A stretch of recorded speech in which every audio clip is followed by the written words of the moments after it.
Hi guys, I'm Sam Jones and welcome to Body Club. Today we're going to be doing a lower body workout that's going to incorporate both bodyweight exercises and kettlebells as well. So before we get started, we always want to make sure that we're warmed up properly. So we're going to start with a couple of lower body specific warm up to get everything nice and ready. So we're going to start with floor sweeps. So this exercise is a hamstring warm up. So what you're going to do is you're going to pivot at your hips on one leg as if you're doing a hamstring stretch. And what you're going to try and do is try and just brush the floor with your fingers. And you're trying to touch your hips diagonally up behind you. The purpose of doing this movement is that it's a dynamic stretch. So we're going through the movement at the speed and the lengthening and shortening that it will go under during some of the workouts, but with no load. It's what you want to get out of a dynamic stretch. I'm going to do this 10 times.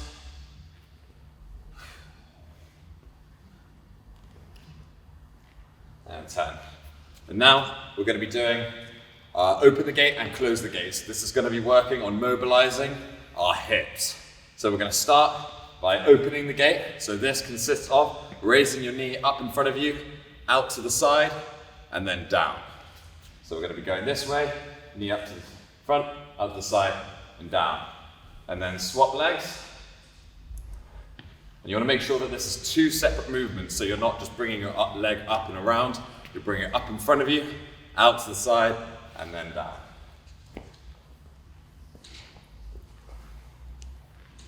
And keeping your big toe pressed into the floor to help keep yourself balanced. And then going back, we're going to do close the gate, so the exact opposite. So lifting the leg up to the side, then out to the front, and then down. And exactly the same principle as the other one, as open the gate, but that's two separate movements.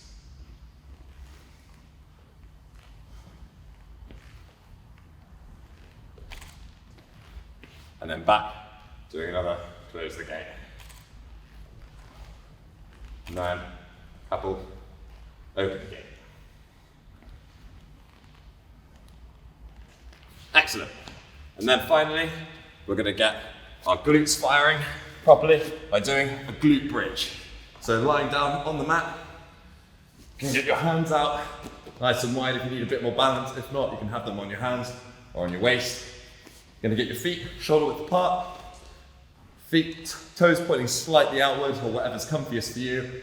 Depends how tight your glutes are, so it doesn't matter which direction your feet are facing. You want to have nice wide feet, and you want to keep your knees wide as well. You don't want to let your knees come and collapse in here, because then you're not activating your glutes. You want to keep your knees nice and wide, push your knees outwards, and then push your hips all the way up to the ceiling as high as you can.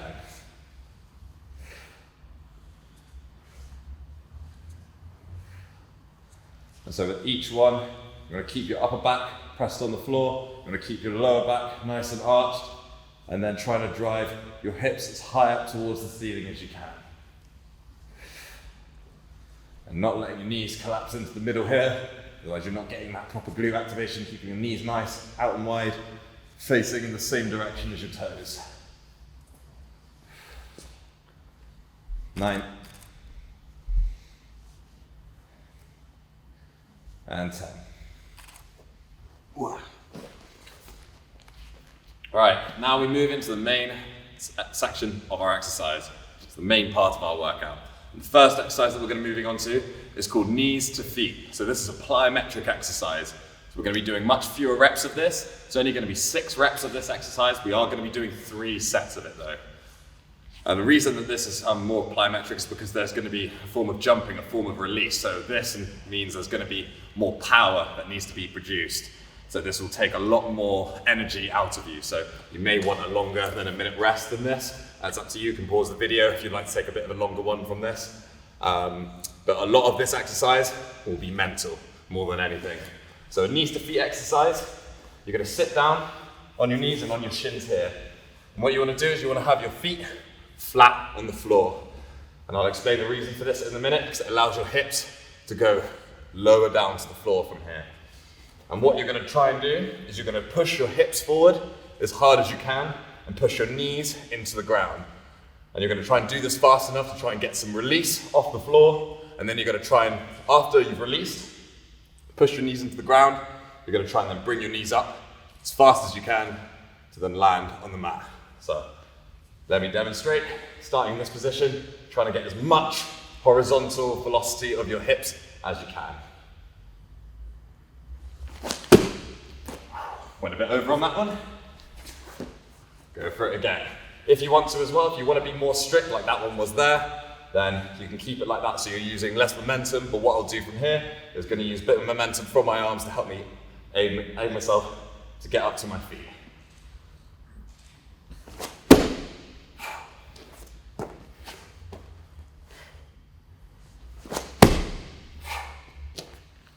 So from here, everyone always thinks they're trying to push their legs into the ground. They're not quite entirely sure what to do. And what you're trying to do is get your hips to move as far as you can from behind you, out in front of you. Will give you enough time to then get your feet onto the floor. But that's why as soon as you explode and jump off the floor, you need to bring your knee up as close to you as possible. I've got 2 more reps of this set.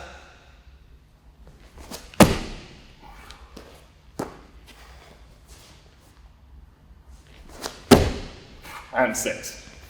And relax. So as I said here, when you're doing power training, which involves that release at the end, like when you're trying to get certain weight off a certain area, so a lot of Olympic lifting, powerlifting, you want to be making sure that you're taking a good amount of time off in between your sets, because this does use a tremendous amount of oxygen within the muscles, and so it does take a lot of energy in order to perform these movements. So you're going to be making sure that you're taking adequate time to make sure that you're rested, so that you can make sure that you're not going completely to fatigue on this. You want to make sure every single rep counts and take your time in between each rep. 1 minute's almost up. You're going to stick to the minute on here. If you would like to pause it, have a bit more of a rest, go for it. But we're going to crack on. 6 reps again. Nice low volume of reps, but we're going for high intensity here. I'm going to try not use any momentum from the arms. Once I start to fatigue, I'll start to incorporate them.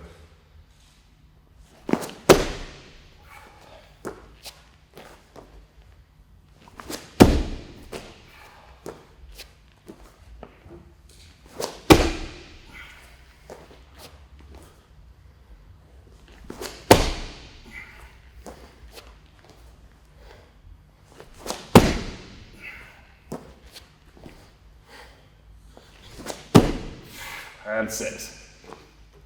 And relax.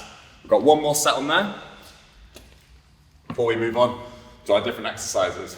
As this workout progresses on, we are going to slowly reduce the intensity and start going more for stability and volume, as some of the muscle fibers that you use for doing these types of exercises, they start to burn out and lose their energy quicker than other types of muscle fibers within the muscle groups in your body that will start to do more of the high volume exercises. So when we're doing this, very specific muscle fiber types are being used and they deplete very, very quickly. So that's why this exercise takes so much out of you.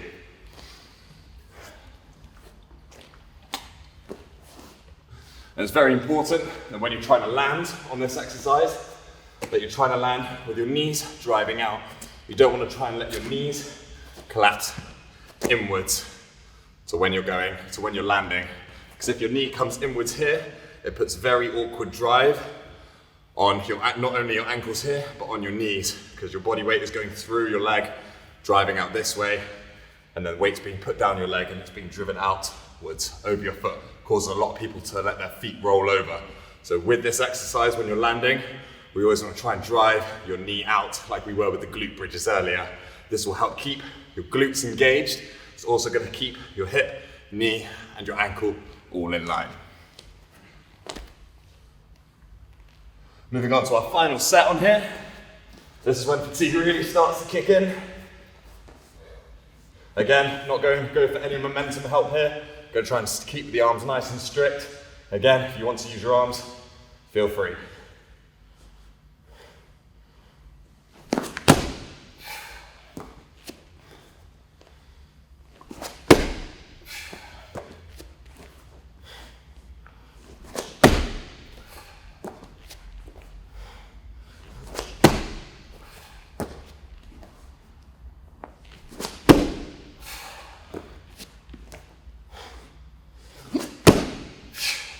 and 6.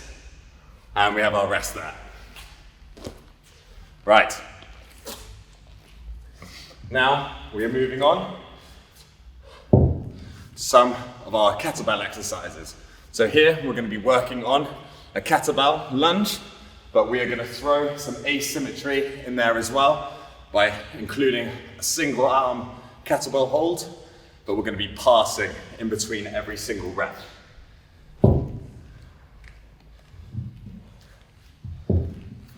Should I come stay this side of the mat? Is that all right? Beautiful. So with this exercise, we're going to be lunging down as we would with any normal lunge. We're going to keep the kettlebell held in one arm. In between every rep, we're going to be passing underneath the leg. So we're going to do this 16 times. So it's 8 reps each leg. So lunging down, letting that knee stay 1 inch above the floor. Don't let it touch the floor like that unless you feel like you need that rest. If not, knee above the floor. You're going to pass it over to your other hand. Push off that front leg as hard as you can and bring you up to that standing position. You need to push off hard. The point that we're doing this is that we're changing the load from one side to the other midway through the exercise. So this throws your center of gravity way off and it gets your joints and your muscles that stabilize those joints, especially in the hip, knee and ankle complexes, keeps them more stabilized.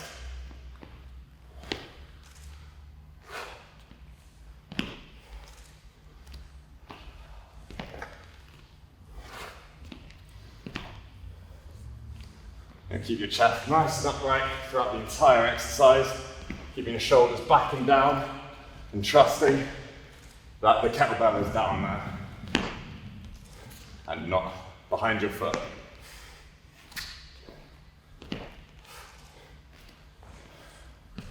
And then when you're pushing back up, you're going to push as hard as you can off that front foot. And drive hard, drive your heel hard into the floor. And 16, and rest.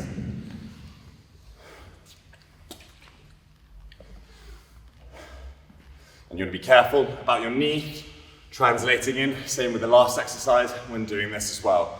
Because it's a single leg, each individual side of your hips is going to have to be working extra hard in order to drive your body back up and to keep you stabilized. If you don't have strength in your glutes, you'll notice that when you take a lunge down, your knee will translate in like the other exercise, meaning that you're lacking certain strength in your glutes out here. So if you're doing this exercise, you're finding that with that weight, your knee's coming in too much, I just want you to be doing these lunges and giving yourself a little high five underneath in between your legs. Just as a little pat on the back for trying so hard.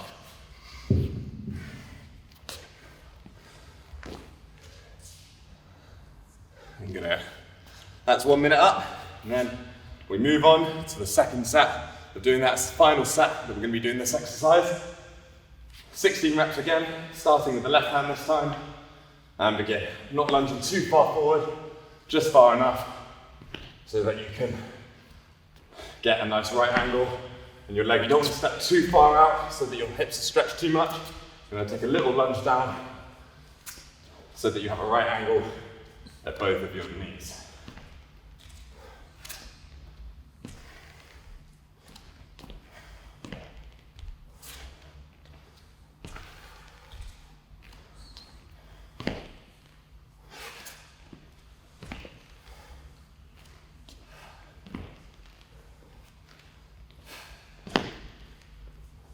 And 16.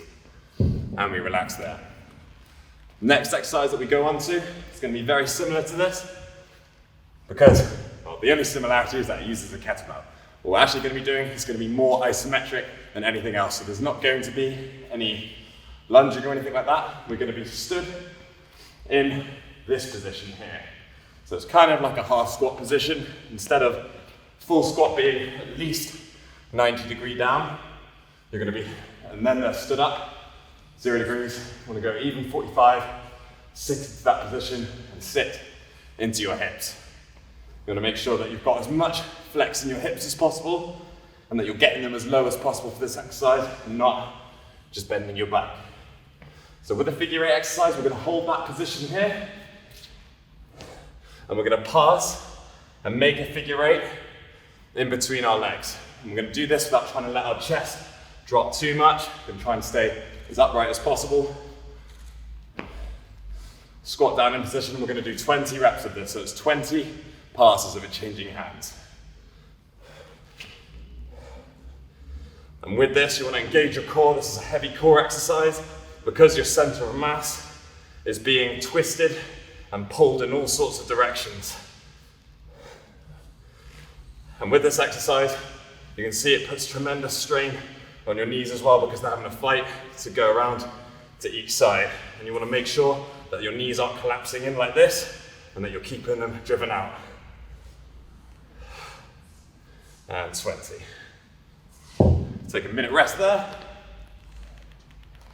And then we go on to our second set of that exercise. Should have brought a towel. Bring a towel when you work out. And then we've only got 2 more exercises after this, both going to be including the kettlebells as well. But first, we're going to finish our figure eight. This is a truly horrible exercise, but you want to go for a slightly larger load than you would normally because it's more of an isometric movement and there's little less vulnerability in the hips and the knees. So I'm going to step it up, go a little bit heavier just for the final set. Make sure that you're picking up dumbbells and kettlebells safely. You're not picking it up with your back, you're always picking it up with your hips. Leads us onto this exercise. Sit into those hips and begin keeping that rhythm of breath throughout as well. Sitting into your hips as much, driving the knees out. Should be feeling it in your glutes and on the front of your legs.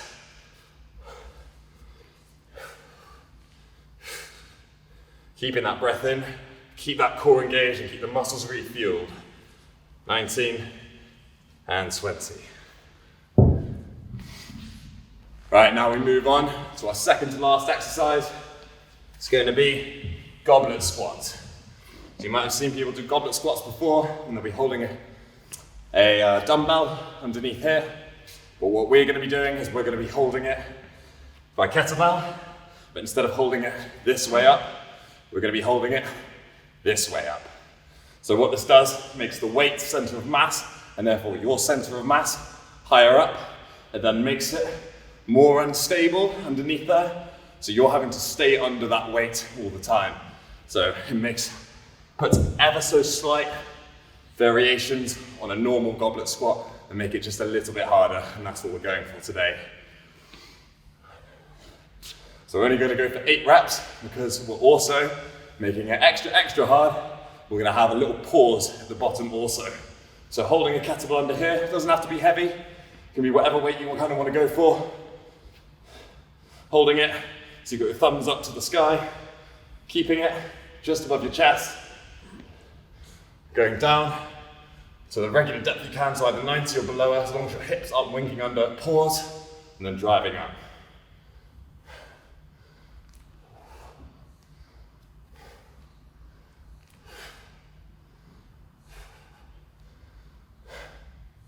And then we're pausing at that bottom bit there.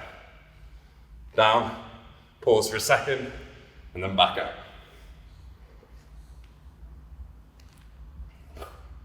And keeping that kettlebell from driving down, keeping it up. Down, pause, up, and 8. Woo! Getting towards the end of the workout now. Got 3 sets left in total, 3 sets left of hard work.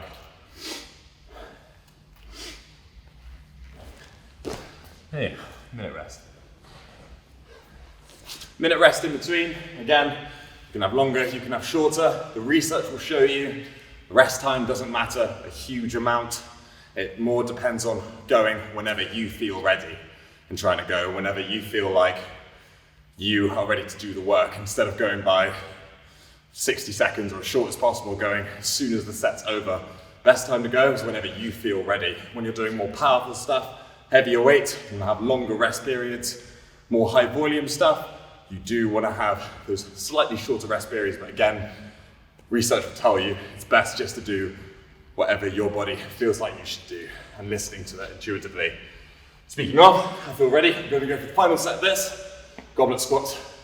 Goblet nice and high, chest up, core engaged, going for pauses.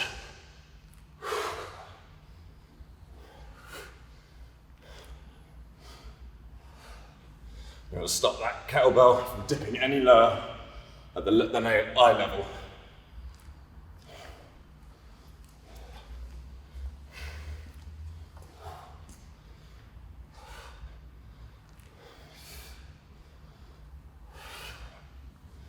Seven, last rep,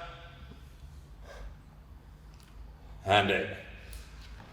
Okay, we are now on to our final exercise.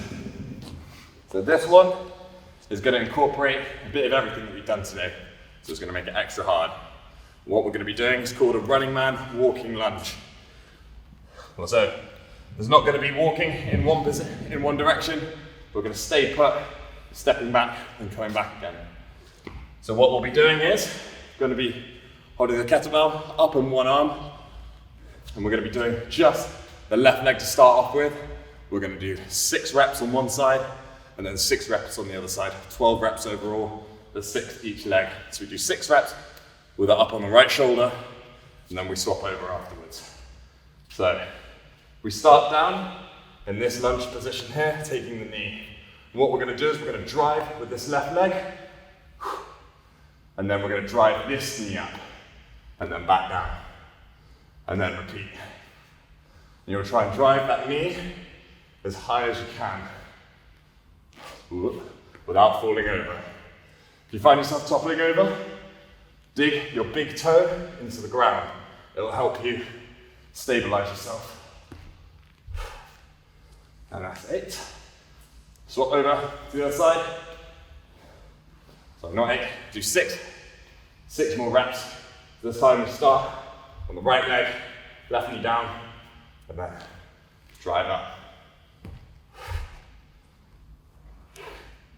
Digging that big toe into the ground, and gripping the floor with your toes.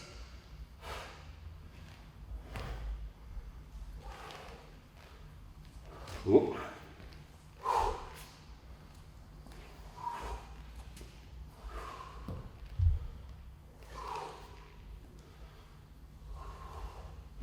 And 6. And relax. Got one more set. As you can see, fatigue is starting to hit in here, and right now, my forehead is brighter than my future. So what we're going to do is going to got one more set, and then we will be finished from here. With this exercise, it's fine if you do find yourself starting to wobble. The best thing you can do though is control it. So if you find yourself struggling, finding yourself wobbling all over the place, try and save it with as much shifting as your body weight as possible, instead of putting that leg straight on the ground.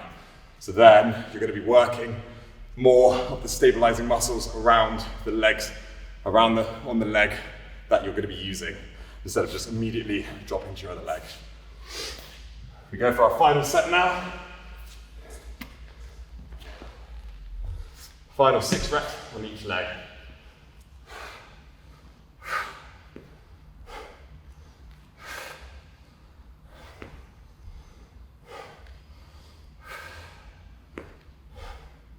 You're going to try and drive your heel as far as you can back behind you when you're rising, driving that other knee up as high as you can.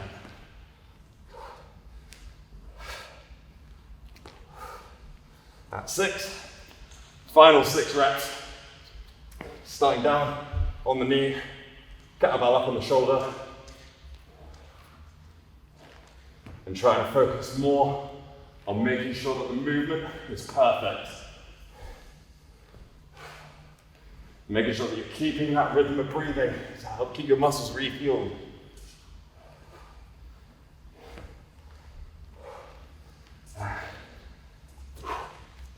And 6. Brilliant. Woo! Well done, everybody. Give yourselves a big pat on the back. That was a very difficult leg session, I'd say intermediate to advanced. So really great job. Make sure that you give yourself a proper stretch afterwards. Look for one of those on the Body Club website. Anyway guys, my name's been Sam, and this has been Body Club.